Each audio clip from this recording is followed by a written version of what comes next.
Hi, my name is Amanda Bell. I'm delighted to be here to read for the Five Lamps Arts Festival, and I'd like to thank Roisin and the team very much for the invitation. I have a new collection coming out this autumn from Dira Press. The title is Riptide. I'm the only daughter of an only daughter of an only daughter, and I have two daughters myself, and a lot of the poems in the new collection explore the matriarchal dynamic. So it's great to be able to read some of them for International Women's Day 2021. The first one is called The Value of Cut Flowers. In mourning for the life I loved, I think about their gardens, my foremothers, women who knew the value of cut flowers. Women who, through wars, TB and polio, knew how to make a cutting strike and when to slice a spade through tangled roots. I see their short-nailed fingers and arthritis-blunted thumbs as they strip back leaf nodes of geraniums, nip side shoots from tomato plants, pinch out the first frail flowers to boost strong growth. They sieved their compost to find tilth, snapped deadheads from blown roses, and when a tray of seedlings failed, began again, because things catch up. They knew that after every flush, the border must subside and seeded annuals to fill the gaps. From January snowdrops to Lenten roses in December, each month has its misfortunes, frost and infestation, gales that blast the apple buds, lay foxgloves flat, tear leaves from towering hollyhocks. This strange, dry spring, when nothing is right, I do my best to propagate, inspect my softwood cuttings for white threads of tiny roots, and try, without the proper grit, to make the most of what I've got, learn which plants will flourish, which survive. The next piece is a haibun, which is a Japanese hybrid form combining prose and haiku. This is called Coexistence, and it's just been published in the Haibun Journal. Day 0, the light of the supermoon beyond my window. There's a huge spider in our kitchen. It lives in a recess of the skylight. In a normal year, the window cleaners come 3 times with ladders and contain the spider's efforts to seed nests. This year, no one comes in, and a policy of live and let live seems kind. By late spring, the reveal of the skylight nearest to the back door is spattered with dark brown dots. A blood pattern analyst could identify the source by direction and trajectory. But we move through the days with a vague sense of detachment, watching dispassionately as the monochrome pollock spatters spread to the reveal of the next skylight and the next. We wonder if it is fly blood, but surely spiders suck their prey dry. Hollow fly sheaths hang from the ceiling, swaying in their silken bonds. We don't think too much about the spatters. We're too busy sterilizing our groceries. 5th week of lockdown, growing fatter with each day, peony buds. Midsummer, and the kitchen door is left open to let in the breeze. Long streamers of cobwebs sway in the currents of air. The skylight is high up, at least 3 meters. We shift the kitchen table so no one has to sit beneath it. We think vaguely that it's a good idea to have the flies kept in check. Still, every morning I wake up with new insect bites. Bees get caught in the cobwebs too, but they are burly, and most times we can free them with the help of a bamboo cane. Sometimes we're too late. We're busy making inventories and face masks. By the hole in the soffit, a pair of starlings, beaks packed with worms. The spatter marks are spreading all the time, a mural of tiny dots that range from beige to ochre to dark rust. We consider that they may in fact be spider excrement, but how much can a spider excrete? Damp brown leaves, a crimson sexton beetle scuttles from his host. The kitchen has never seen such constant use.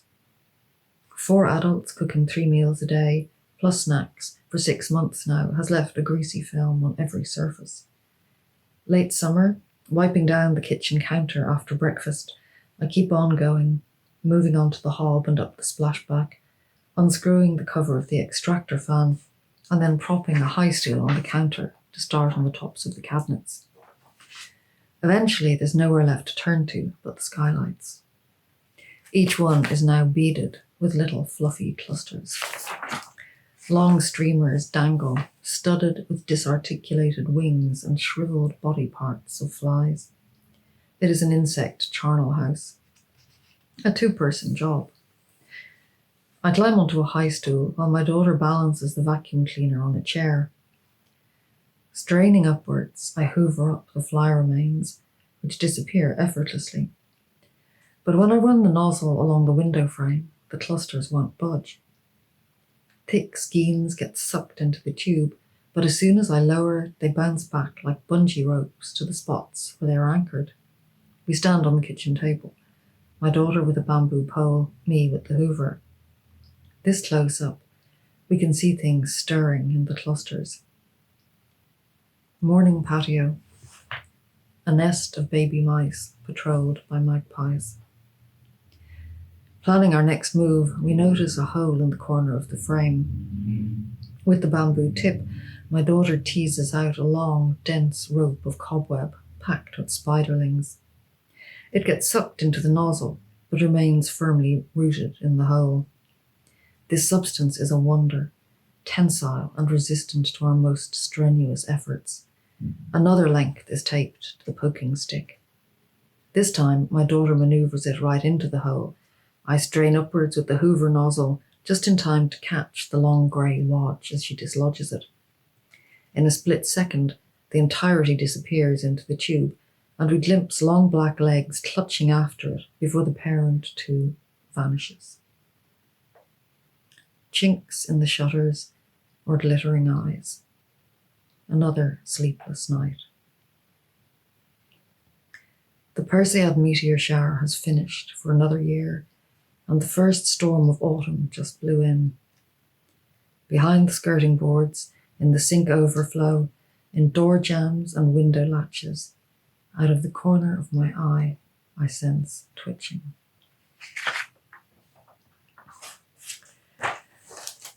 And the next poem is a transcreation from an original by the Indian poet Padma Sachdev, who's the first modern poet in the Dogri language. Dogri is a northern Indian Aryan language spoken by about 5 million people in India. Daring. No one drinks from the well to the right of our hill, though it brims with bright water. No one glances that way, since a calf drowned in its depths, deceived by drifting blossoms. Deep in its core, shadows yearn for their return, the girls with vessels.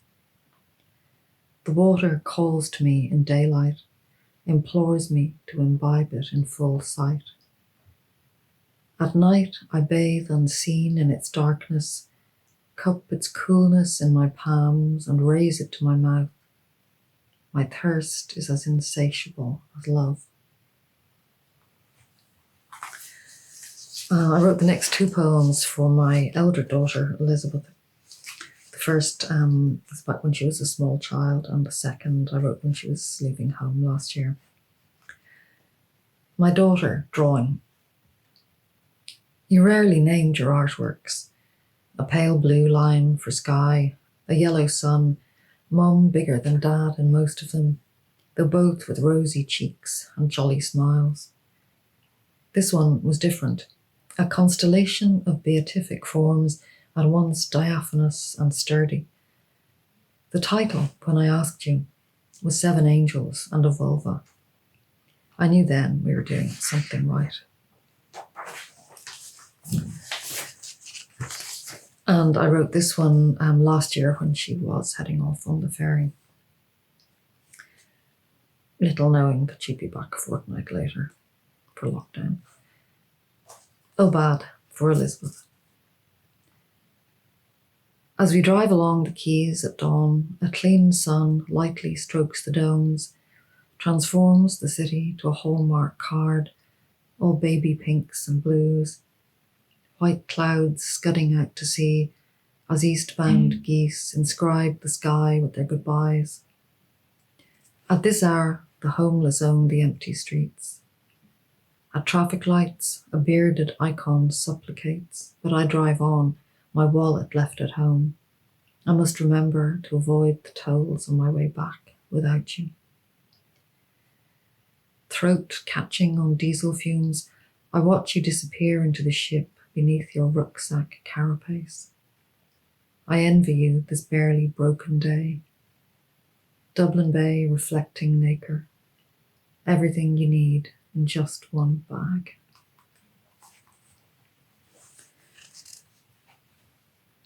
This next piece is a haibun called Wintering. The next day, we head west into a low sun. The garage where we habitually stop for 99s has unplugged its ice cream machine for the season. They'll get it going again on St. Patrick's Day, but that seems a long way off now. On arrival, we reset our bearings, light the stove, eat supper by the fire. We doze off there in its glow, awaken stiff and chilled, and stagger upstairs, where we slip the fitful sleep of the depleted. The sun rises later here. When it appears over the knock-on, we don boots, walk the land, mark out trees for cutting. This batch will yield a few more years of burning. On the hill, a handful of sloes still cling to the blackthorn. We snap off dead twigs for kindling, harvest red and yellow willow. Among leaf drifts, we find badger trails, see where thrushes forage, remember rivers of bluebells, and prepare for spring. I take a hand tool and kneel to clear some space beneath the hazels, feel the cold seep through my jeans into my bones. My friend is dead. How can I plant crocus bulbs in this shallow soil?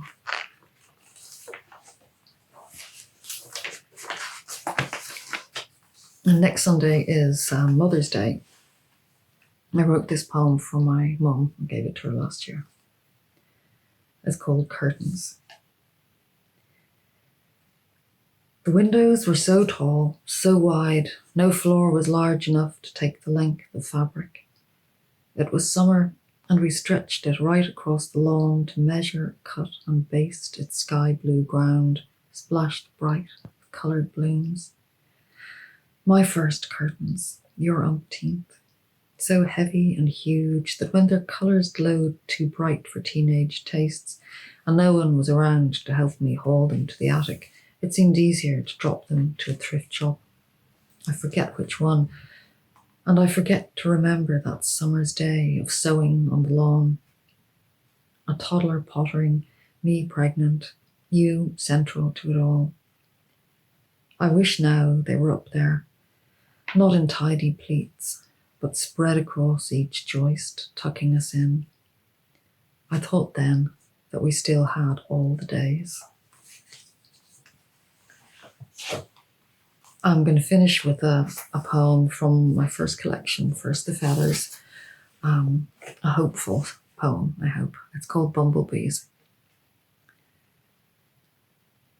There was no need to fret about the bees. Their fragile nest unlidded as I pulled weeds beneath the apple tree, their squirming larvae naked to my gaze and to the sun. They watched me from the border while I hastily replaced the roof, before returning to rethread the fibres of their grassy home. In the cleared weeds I see their entrance and their exit, had their flight paths sweep the garden in an arc, stitching up the canvas of this space as if they could remake the world which lies in shreds around us. The dome moves as I watch it, the stretching of an inchoate form. When morning comes, it glistens with white dew. Thank you very much. Hi, my name is Eniko Frenyo. I'm Hungarian and I have been living in Dublin for more than 10 years. I love writing stories for children and poetry. The art of doing nothing. The art of doing nothing is when you just are. To reach the goal to be content is not that far. The art of doing nothing is when you don't look at your phone. In this calm being, you just can't use a harsh tone. The art of doing nothing when you stay silent, when your busy days really come to an end. The art of doing nothing is not a bad thing at all. Everything has its own time, after all. I asked a lady called Anne what she did for a living. She answered that she did the art of doing nothing, and I thought she was kidding. Isn't it strange how we want to be busy all the time? Doing nothing sometimes or often is actually totally fine. Enjoy the art of doing nothing when you can. Listening in silence is not a bad plan. Thank you for listening and have a good day. Hello, my name is Sabina Keane, and I'm very happy to be part of the Five Lumps Arts Festival this year. Today, I am bringing you a poem that I've written in relation to the COVID-19 situation and the isolating feelings that comes with it. Light in darkness. Where does the bird fly when its wings are restricted, prepared to fail, yet hoping the best is yet to be inflicted? Roaming the earth for views yet to be earned, soaring through time, the likes of which never been heard. Laughing in the face of danger those others are, yet our bird sees behind their masks and far beyond the unseen sheds of tears, longing to free them of their fears. Synonymous, salty, enrapturing sex of sorrows, stealing all the more of the tomorrows. Little birds up and seize it all on their cruising, wanting to stop and hold the bruising. It's hopeless, isn't it? Yet in the darkness, a flickering light, some hope in Pandora's box can be found somehow, helps to cope stunning eruptions of reminders of better days, not to return to, but to reform. Thank you for listening, and look out for the rest of the performances this week. Bye!